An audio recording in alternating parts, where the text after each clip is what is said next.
Bogura railway station থেকে দুলু নামে ৬০ বছর বয়সী একজনের লাশ কিন্তু উদ্ধার করেছে রেলওয়ে পুলিশ ফাঁড়ির। এবং এই যে দুলু ৬০ বছর বয়সী, সে কিন্তু সকালে বের হয়েছিল হাঁটাহাঁটি করার জন্য এবং এক পর্যায়ে কিন্তু তার লাশ পড়ে থাকতে দেখে স্থানীয় লোকজন। তারা যখন পুলিশকে জানায় বিষয়টি, তখন কিন্তু রেলওয়ে ফাঁড়ির ইনচার্জ সহ পুলিশের সদস্যরা তারা কিন্তু দুলুর লাশ উদ্ধার করে। আমরা যতটুকু জানতে পেরেছি, আজ ভোর ৬টার দিকে কিন্তু দুলুর লাশ উদ্ধার হয় এবং নিহত ব্যক্তি হলেন বগুড়া শহরের ৪ নং ওয়ার্ডের চকসূত্রাপুর আজহার আলী সরকারের পুত্র এবং তার পুরো নাম সেটি হচ্ছে দুলু সরকার। বিষয়টি কিন্তু নিশ্চিত করে বগুড়া রেলওয়ে ফাঁড়ির ইনচার্জ শফিকুল ইসলাম কিন্তু আমাদেরকে এই বিষয়টি নিশ্চিত করেছে। এই মুহূর্তে আমাদের সাথে কথা বলবেন রেলওয়ে ফাঁড়ির ইনচার্জ শফিকুল। এখানে একটা আজকে লাশ পাওয়া গেছে। প্রথমে এটা ছিল অজ্ঞাত হিসাবে, তা আমরা তার শরীর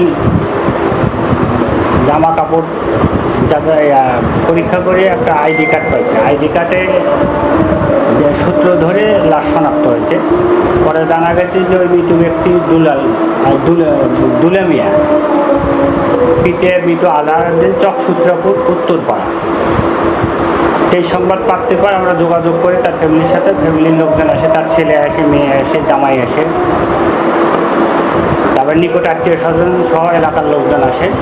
আসার পরে তারা বলছে, তার ছেলে বিশেষ করে মেয়ে এবং জামাই বলছে যে আমার বাবা উচ্চ রক্তচাপের অসুখে ভুগতেছিলেন, যার জন্য উনি স্ট্রোক করে মারা গেছে। আমি যতটুকু ওনাদের কাছ থেকে এলাকার স্থানীয় সূত্রে জানতে পেরেছি, উনি সকালবেলা এরকম হাঁটাহাঁটি করেন না। ওনারা ময়নাতদন্ত করবে না মর্মে একটা আবেদন দিয়েছেন। আবেদন দেওয়ার প্রেক্ষিতে ঊর্ধ্বতন কর্তৃপক্ষের নির্দেশনা মোতাবেক লাশ বিনা ময়নাতদন্তে এবং তাদের নিকট আত্মীয় স্বজন নিকট লাশ হস্তান্তর করা হয়।